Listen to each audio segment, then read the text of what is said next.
इंसान पहले से ज्यादा उदासी और मायूसी का क्यों अनुभव कर रहा है?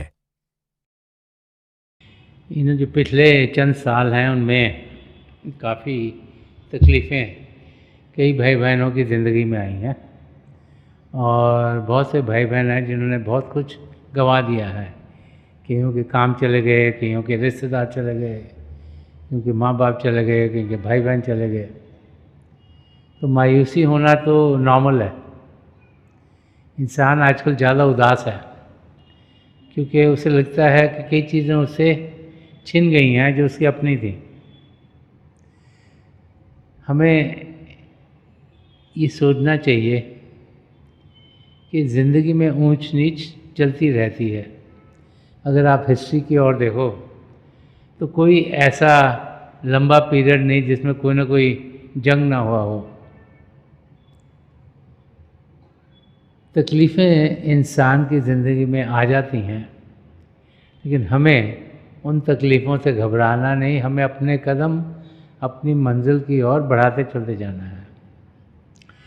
उदासी इसलिए भी है आजकल कि चीज़ें बहुत सी इस दुनिया में हो गई हैं जो कि हम चाहते हैं कि हमें मिले।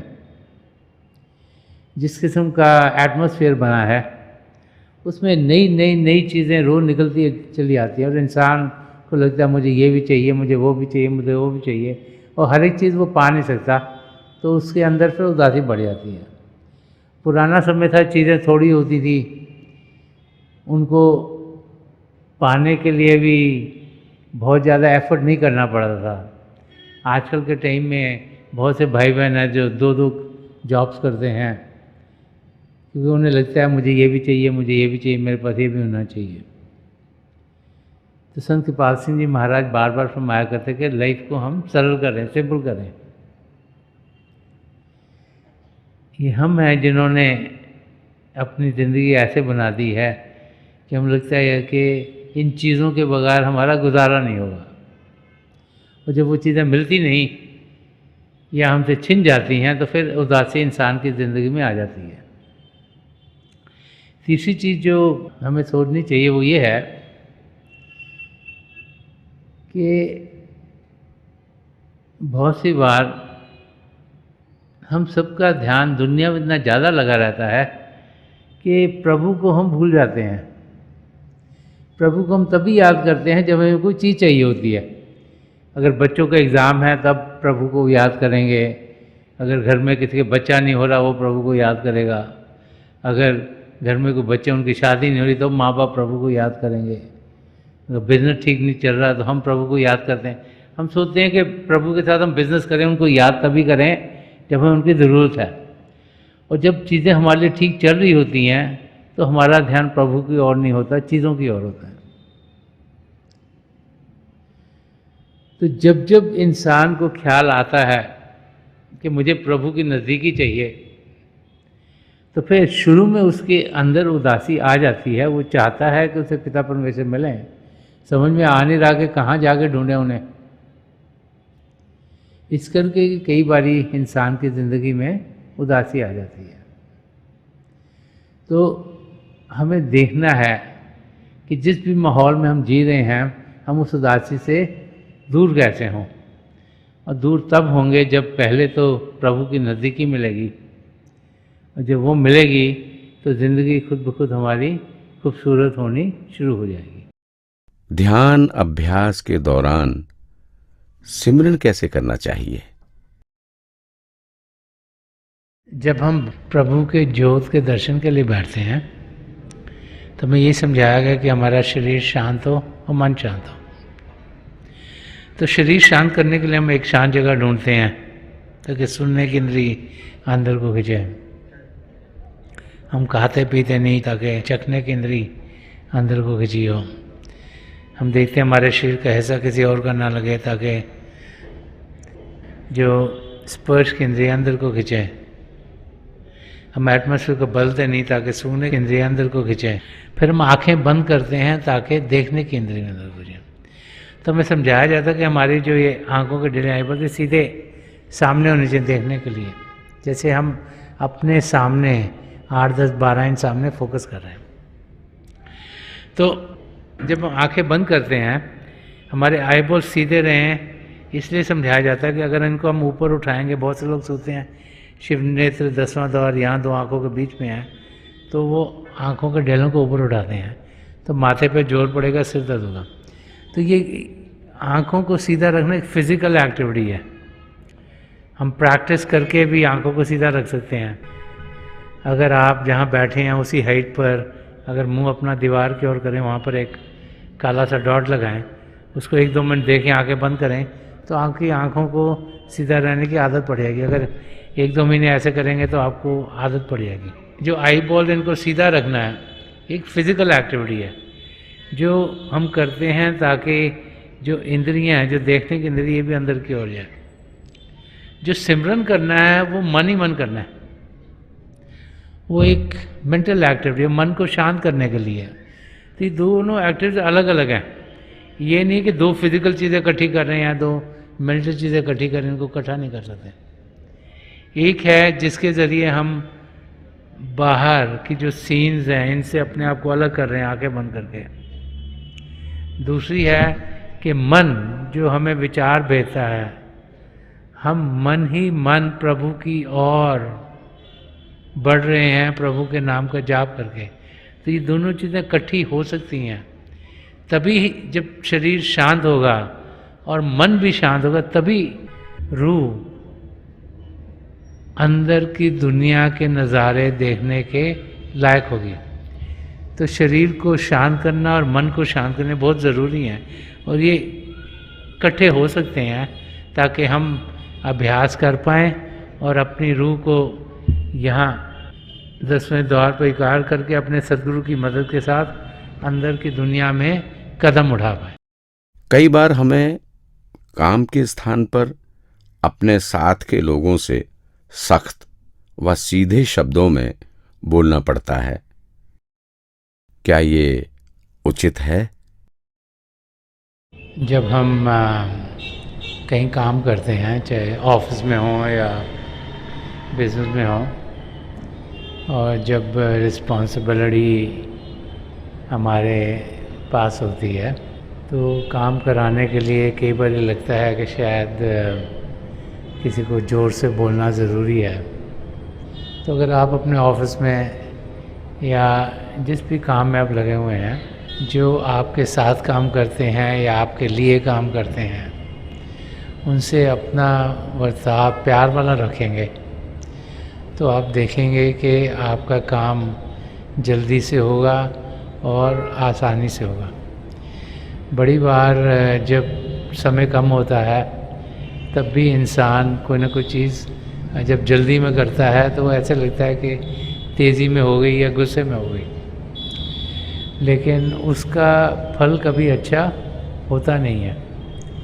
तो अगर हम प्रेम से जिस भी इन्वायरमेंट में होंगे काम करने की कोशिश करेंगे और औरों को भी प्रेम से काम करवाने के लिए कहेंगे, तो हम देखेंगे कि लॉन्ग रन में, ज़्यादा टाइम में हमारा काम बेहतर होगा, अच्छा होगा, और जो आउटपुट आएगी वो भी हमारे लिए बेहतर होगी। तो मेरे ख्याल से तो हर एक एनवायरनमेंट में हो, कोई भी हो, जिसमें भी कोई किसी से काम करता हो, जो कि हर एक चीज़ में होता है, तो जब प्यार से किसी से बातचीत आप करोगे तब देखोगे कि जो आप करना चाह रहे हो वो आराम से होगा, जल्दी होगा, और आपका जो ध्यान है वो सही जगह लगेगा।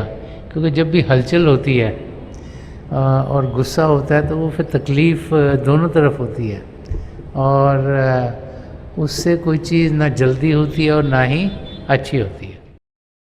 बच्चों को सेवा यानी सेल्फलेस सर्विस करने के लिए कैसे प्रेरित करें? छोटे बच्चे बहुत कुछ अपने माँ बाप को देखकर पाते हैं। हम लोग समझते हैं शायद जब हम उन्हें कुछ समझाते हैं या स्कूल में वो सीखते हैं कुछ, तभी वो सीख रहे हैं। लेकिन जो बच्चे होते हैं बड़े परसेप्टिव होते हैं, हम घर में कैसे आपस में बातचीत करते हैं हस्बैंड एंड वाइफ, क्या माहौल है घर का, किस किस्म से हम जीते हैं, उसका बहुत गहरा असर बच्चों पर पड़ता है। तो अगर हमने अपने बच्चों को किसी सेवा के लिए प्रेरित करना है तो हमें भी सेवा में हिस्सा लेना चाहिए। जब हम खुद सेवा करते हैं तो आस्ते आस्ते बच्चों को मालूम होता है कि जो हमारे पेरेंट्स हैं ये सेवा के लिए जाते हैं। जहाँ बच्चे अपने पेरेंट्स के साथ जाकर पेरेंट्स क्या करते हैं देख सकते हैं, ताकि आस्ते आस्ते आस्ते बच्चे भी सीख सकते हैं। तो जब हमारा अपना नज़रिया ऐसा होगा कि हम सेवा भाव से जिएं, जब हमारा ध्यान ऐसा होगा ताकि हम सेवा कर सकें, तो फिर हम देखेंगे कि हमारे बच्चों में भी वो वाली आदतें आनी शुरू हो जाएंगी। तो बच्चों को सिखाने का सबसे बेहतर तरीका है कि इंसान अपनी ज़िंदगी ऐसी बनाए जैसे कि वो बच्चों की चाहता है। और जब हम अपनी ज़िंदगी में सेवा और भजन अभ्यास करने को महत्व देंगे, इम्पोर्टेंस देंगे, तो फिर हम देखेंगे कि हमारे बच्चों में भी वो वाली आदतें पड़ेंगी और वो भी फिर अभ्यास करने की कोशिश करेंगे और सेवा भाव से अपनी ज़िंदगी गुजारनी शुरू करेंगे। वर्तमान क्षण में जीने का क्या अर्थ है? वर्तमान क्षण, living in the current moment, उसका अर्थ या मतलब ये है कि हम हर एक क्षण को सही तरीके से इस्तेमाल करें। टाइम किसी के लिए रुकता नहीं, चलता रहता है। घड़ी को भी देखो तो टिक टिक टिक टिक करके चल रही है, वो समय गुजर रहा है। अगर उस समय का हमने फ़ायदा नहीं उठाया तो वो क्षण प्यास में चला जाता है कि गुजर गया, उसको हम वापस बुला नहीं सकते। तो महापुरुष समझाते हैं कि जो क्षण चला गया अगर उसका हम फिक्र करेंगे तो उसका कोई फ़ायदा नहीं, वो तो निकल गया है, वापस आ ही नहीं सकता। जो क्षण आना है उसके लिए हम प्लान कर सकते हैं, लेकिन प्लान कब करेंगे? इसी क्षण में। अगर इस क्षण में भी नहीं प्लान किया तो ये भी गुजर गया। तो इस क्षण का हमने पूरा फ़ायदा उठाना है, तो कैसे उठाएंगे? कि इस क्षण को हम उस ओर लगाएं जिससे हमें प्रभु की नज़दीकी मिले। संत कृपाल सिंह जी महाराज फरमाते थे कि जो भी हम कर रहे हैं जो हमें प्रभु की नज़दीकी दिलवाता है वो अच्छा है, और जो कुछ हमारी ज़िंदगी में प्रभु से हमें दूर लेके जाता है वो खराब है। तो हमें अच्छी चीज़ें करनी चाहिए। हमें जो ये क्षण है जो हमारे सामने है,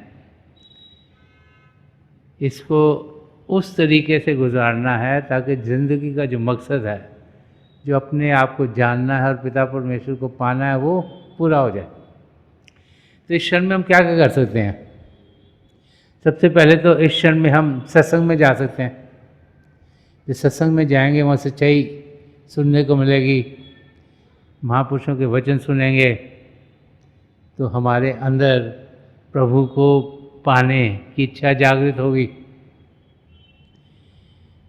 वो समझाएंगे कि हम भजन अभ्यास करें, तो इस क्षण में हम सिमरन कर सकते हैं, मन को शांत कर सकते हैं, भजन अभ्यास कर सकते हैं, अंदर की दुनिया में बढ़ सकते हैं। बार बार महापुरुष भी समझा गए हैं कि जो सेवा का फल है वो बहुत मीठा होता है। तो इस क्षण में जब हम सेवा करते हैं, जब किसी के मददगार होते हैं, इस करके नहीं कि वो हमारी मदद करेंगे जब हमें मदद चाहिए, लेकिन इस करके कि हम चाहते हैं कि उनकी ज़िंदगी में कुछ अच्छा ही आए, जो कुछ तकलीफ़ है वो दूर हो उनकी। तो किसी की मदद करना निष्काम सेवा भाव से, वो क्षण का सही फ़ायदा उठाना है। तो इस क्षण में जीने का मतलब है कि वो कार्य किए जाएं जो हमें प्रभु की नज़दीकी देंगे। जब ऐसी ज़िंदगी जिएंगे तो हम देखेंगे कि हम अपने मकसद को बड़ी आसानी से पा लेंगे। तो थोड़ी देर के लिए आप सब अभ्यास के लिए बैठ जाइएगा। आप जहाँ भी बैठे हैं आराम से बैठिएगा। अपनी आंखें बंद कर लीजिएगा। ये जो आंखों के डेले आई बॉल्स हैं सीधे सामने होने चाहिए। आंखें बंद करते ही वो भाई बहन जिन्हें नाम की देन मिली है आप सिमरन कीजिएगा। और जो भाई बहन यहाँ नए हैं आप पिता परमेश्वर के किसी भी जाति नाम का जाप कीजिएगा। जाप मन ही मन करना, ऊंचा नहीं दोहराना। आपके सामने रोशनी के चिन्ह दिखेंगे और बहुत से नज़ारे आपको देखने को मिलेंगे। जो कुछ दिखता है उसके बीच में देखिएगा, और जो जो आपके लिए बेहतर है वही प्रभु आपकी ज़िंदगी में ढालते चले जाएंगे। मेरी पिता परमेश्वर के चरण कमलों में जो पिछली संचय के महापुरुष हुए हैं, हजूर बाबा सावन सिंह जी महाराज, परम संत कृपाल सिंह जी महाराज और दयाल पुरुष संदर्शन सिंह जी महाराज के चरण कमलों में यही प्रार्थना है कि जो जो हम सबके लिए बेहतर हो वही हमारी ज़िंदगी में ढले।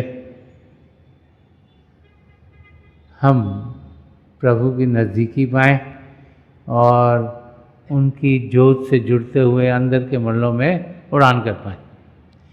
थोड़ी देर में मैं आपको इस बैठक से उठाऊंगा और मेरी शुभकामनाएं आप सबके साथ हैं।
छोड़ दीजिए जी, प्लीज़ लीव ऑफ।